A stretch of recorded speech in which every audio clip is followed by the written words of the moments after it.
Hello everyone, welcome to today's video, which is where we're looking at things I would do differently in property. Now I've got 15 years experience. Is joint ventures or partnerships what you should maybe consider, the problems that you might see both in your own partnerships and joint ventures and also come across with other people, and hopefully to give you some kind of insight into what I would do differently now looking back. So joint ventures and partnerships in any kind of business, and not just kind of property, have been around for multiple years. Obviously, there's plenty of people out there doing partnerships and joint ventures to grow their businesses. Property is no different. And it's seemingly become a very common way of growing property portfolios in the last few years, especially when you see the conversations maybe on property forums or property groups, or you go to a property networking event. It seems to be what lots of people are talking about as a way to kind of build and grow and extend their kind of property businesses. And it can work fantastically well. We've done many joint ventures and partnerships over the years. And I'd categorize them slightly differently, in as much as the joint ventures that we do tend to be in conversation around maybe a particular property itself, rather than a longer term kind of plan. Whereas a partnership that we do tends to be with a view of very much a longer term kind of vision in mind. So we might do a flip, for example, on a joint venture that's with a colleague, or we might do a longer term portfolio building kind of plan with our own portfolio and a colleague when we're looking to have a similar synergy in terms of our long-term kind of plans. And that's just an internal reference that we have with what we look at across the two.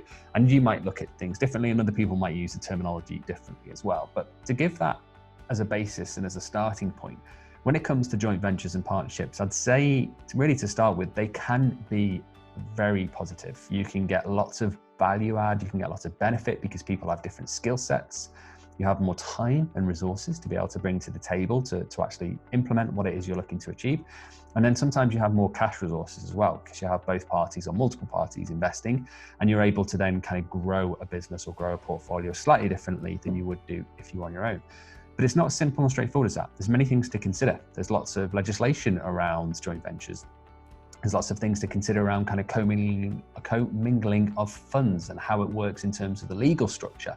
So it's not straightforward to just go into and buy a property with a colleague and hope everything kind of works out. You absolutely have to have a plan. You absolutely have to have a conversation, not just with your partners that you're considering working with, but also with multiple other parties. And that's the first thing I'd say to kind of consider, is making sure that you have the right team in place. And that's across accountants, solicitors, and mortgage brokers. So if you are looking to grow a business together, or you're looking to grow a property portfolio together, these three key kind of niche verticals, let's say, within that business are going to be critical to making sure it's structured correctly. The last thing you want to do is set up a joint venture or a partnership and not have the right kind of paperwork in place, because it's a recipe for disaster later on down the line.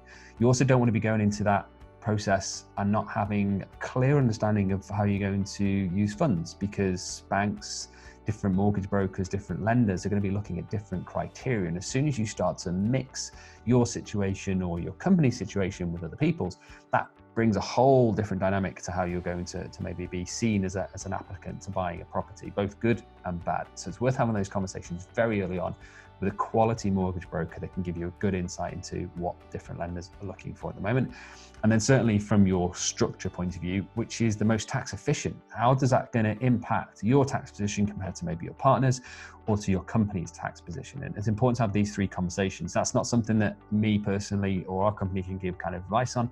And it's not something you should be getting advice from people at maybe at a networking event or a property forum either. You need to speak to specialisms, and not just one. You need to speak to people across those three verticals. So solicitors, mortgage brokers, and accountants are going to be critical if you are looking to go down the joint venture or the partnership route. Second thing I'd say to consider is, once you have that in place, is absolutely do your due diligence and research on your potential partners. And that can come in a whole host of ways. If you know them, then you're unlikely to need to do kind of due diligence or research on their character, because you probably have an insight into them. But it's important to do research and due diligence on them in terms of not just maybe external research, but having a conversation with them on what is their longer term plans, making sure you have aligned ideas on what it is you want to kind of achieve. So due diligence can cover a whole host of different aspects. It's not just some kind of things that happen in the background that your other party isn't aware of. You can have an open conversation with them to really see if those kind of partnerships and aims and ideas are aligned, because again, that's an absolute recipe for disaster. We've seen it multiple times where one party is looking at maybe some short-term plans, another party is looking at a longer-term plan, and they just haven't had that very basic early conversation around what each other's looking for. And then it causes kind of problems later on down the line when one party wants to sell, one party wants to keep. You've got different kind of ideas and plans on how you maybe want to finance or grow the portfolio.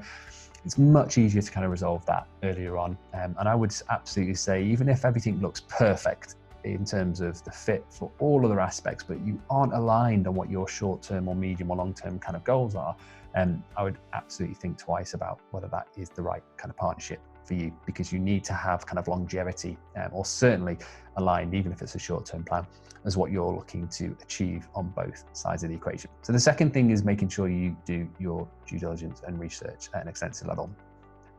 The third is making sure you have a clear idea of what the exit strategy looks like. So similar to the second in terms of making sure you have aligned ideas, but what happens on exit? What happens if you wish to sell that property, or you wish to exit that portfolio, or sell that business? Because again, these will all have different implications, not just from a structure point of view, but also a timing point of view.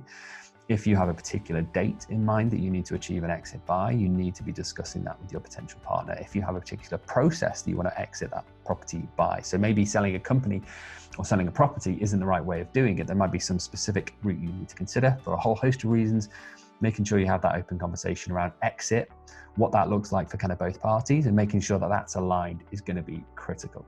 And then the fourth thing that I would consider when it comes to joint ventures and partnerships, and certainly something that I would do differently, kind of looking back if it were, is really making sure from a character point of view that you're comfortable wholly with who those partners are going to be. And this again touches a little bit on the second in terms of due diligence and research, but I'm more talking about kind of personality fits, because you spend so much time and ultimately energy and resources, not just financial, but physical, mental, putting effort into growing a property portfolio with a potential partner, with a potential kind of joint venture colleague, that you want to make sure that that is aligned. You want to make sure that it's going to be enjoyable, that whole process. It doesn't have to be arduous. It doesn't have to be kind of painful. There's plenty of people that we've seen that's gone into a joint venture because there was something they felt was a benefit for them. Maybe it extended the amount of resources they have available in terms of physical cash. Maybe it opened doors for property deals, but there wasn't maybe a balance in terms of personalities. There was just a disconnect there.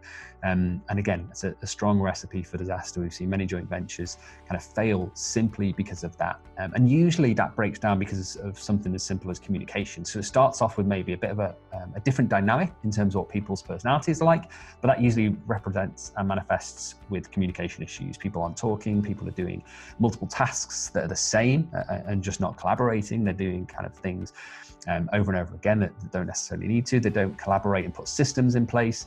They don't collaborate and talk about kind of different ideas and ways to improve and implement certain things.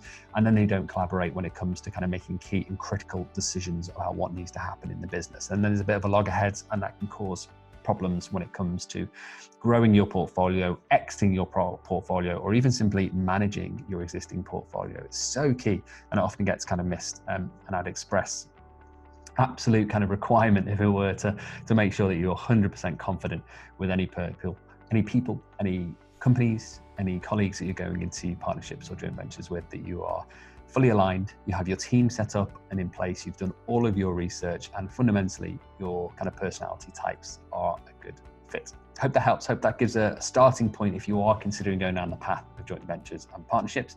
And if there's any questions, please feel free to ask. Always happy to help. Catch up soon on the next video. All the best.